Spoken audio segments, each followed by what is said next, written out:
And so I'm very pleased to introduce Dr. Moise to you. Thank you so much. Can you hear me? Is that okay? Okay. Yes, we can hear you, and we can see your slides. Amazing. Thank you. That was a very inspiring last talk as well. I think there's a theme and a thread, I think, throughout. And I think inherent to all of our stories of resilience is where we came from. So I was born on Long Island to Haitian immigrant parents. And my father had already finished his family medicine residency in Haiti. Here's his graduating medical school class, and has been assured that he's somewhere in this picture. And he had essentially had to start over in the US, working odd jobs, taking care of his family, joining the army, where we were kind of stationed in Germany for about 3 years before coming back to the US and having to redo his residency in surgery and then in psychiatry with a fellowship in child psychiatry. So they clearly don't make doctors like that anymore. And eventually became the medical director of a children's hospital on Long Island. And around this time, my mother was kind of the backbone of our entire family. She was the person kind of doing it all, working in accounts management while raising a family. And so it's not surprising at all that my brother in this picture, this is our family in Haiti a couple years ago, has a PhD in organizational psychology. My sister has a master's in education, the minor in psychology, and I have succeeded. I think we've had this kind of front row seat to resilience and action, which really formed the foundation for my career in the sciences.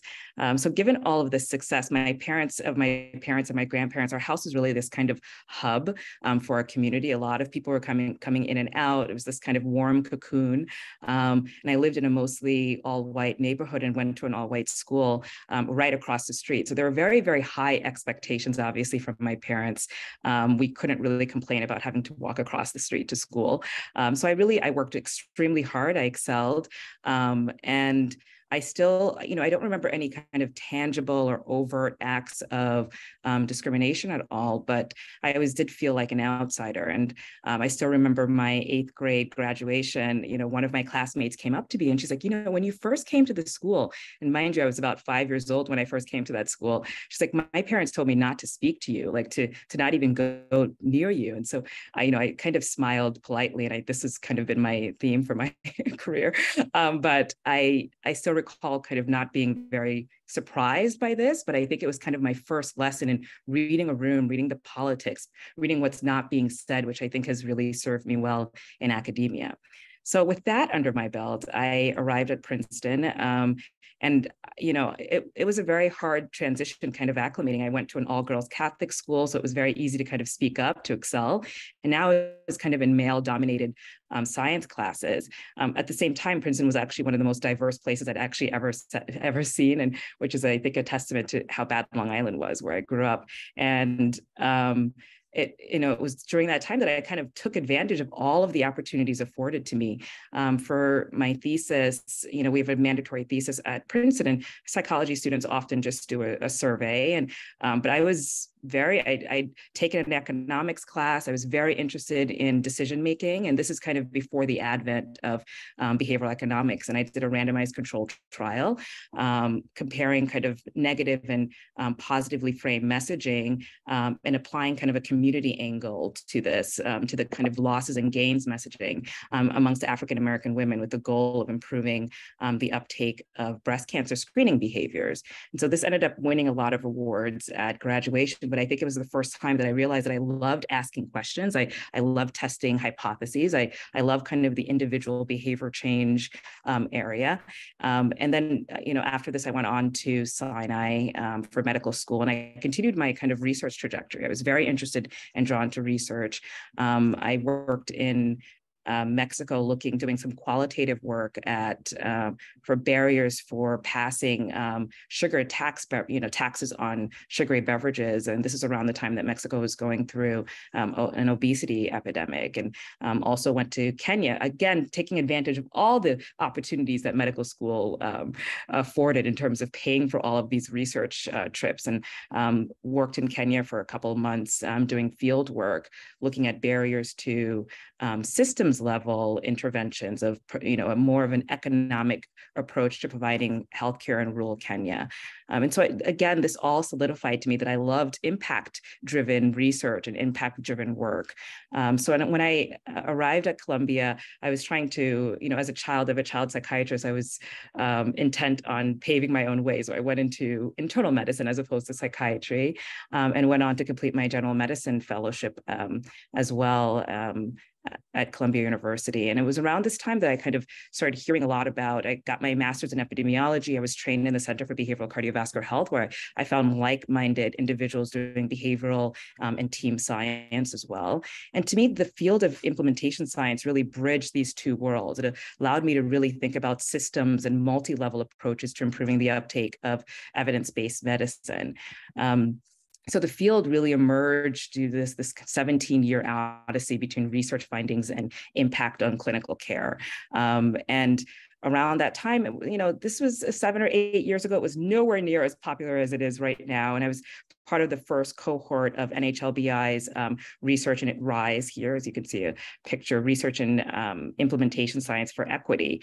It's a training program. It really allowed me to get expertise in how to write an implementation science grant. And I think this also, I just want to mention that this is also, I think, a key piece important in getting training and bringing expertise back to your institution from maybe another institution to further distinguish yourself. And so this really, I was very excited to learn this new methodology that not many people were doing. And so implementation science really requires that you find an evidence-based intervention. And for me, I'd done most of my Gen Med fellowship had been around medication adherence and clinical inertia and some cost effectiveness analyses related to hypertension guidelines. So it made sense for me to maybe focus my K-23 on obtaining additional training in implementation science while focusing on hypertension guidelines. And so I went on to painfully submit my K-23 3 times. I don't know if anybody has ever had to do that. And I felt pretty defeated as I was going through the resubmission process and thinking that maybe this was probably not the career for me. I was thinking of going back into kind of clinical medicine full time. So for me, the kind of piece here for resilience and grit was best illustrated by the fact that I continued to get training regardless. I was doing this implementation science training program, getting training in the center. And then I also had a side pet project. And I was, my mentor had suggested that I needed to maybe distinguish myself from my male mentor who was doing hypertension work. So, for me clinically, I'd been very drawn to this kind of complex relationship between my patient's mental health and my inability to really make a lot of progress on their clinical care management. And I thought this was probably an unfundable area. But I was, I thought this, at least I can make this a side project. And this is around the time, again, implementation science was, it was just still emerging to some extent. And I was very aware that maybe this is not a hot topic, and I probably definitely not going to get me tenure, and maybe not cutting edge enough, but at least it would be something that I was very passionate about. So I ended up getting a small pilot grant, which felt very from OMH has a policy scholars program, felt very insignificant at the time. But as I was resubmitting my K and writing papers in the field of hypertension, I thought, let's see if I can, this is more of a pet project for me. And so I looked at barriers and facilitators to implementing collaborative care. So this is another evidence-based intervention, one of the few shown to improve disparities between Black and white patients, both in mental health outcomes and physical outcomes. So it seemed like a perfect thing to kind of implement. And back then, people weren't really focusing on sustainability necessarily. So I ended up doing some pilot data, looking at barriers and facilitators. This was published in implementation science because very few people had focused on sustainability at that time.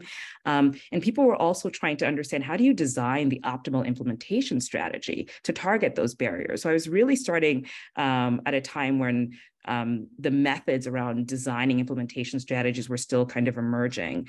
So I ended up getting this really formed the pilot data for my first R01, this pet side project, where I used stakeholder engagement and to process to develop a multi-level shared decision-making tool that targeted both patient and provider behavior as a way of addressing some of the barriers to sustaining collaborative care models.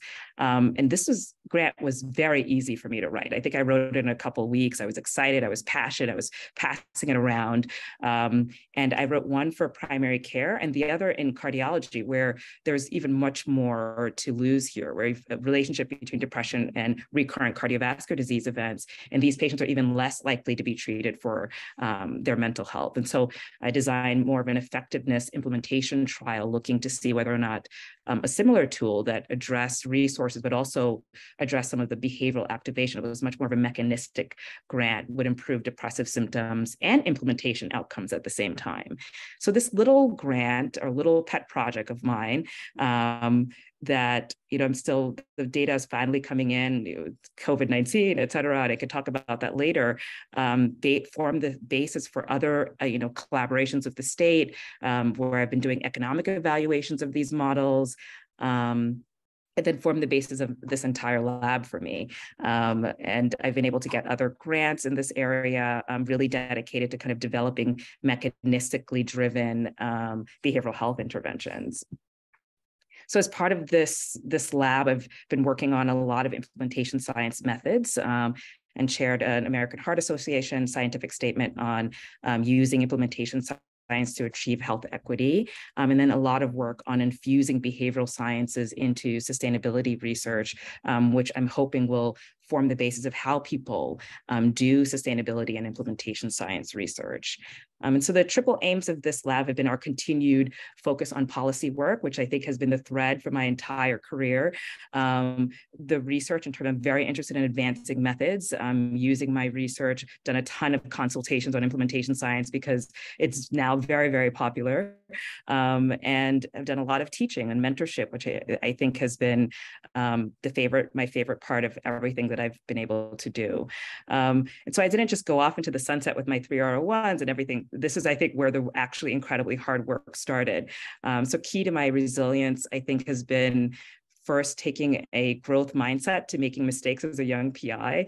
You're not going to be perfect at what you're doing. You're going to make mistakes. You're going to learn from those mistakes. And second has been, I can write a book on microaggressions probably. I've gotten a lot, and I've learned whether and how to address them. When to fight certain battles, when to thank people politely, and understanding some of the power dynamics going on behind, reading a room, which has been kind of a lifelong journey.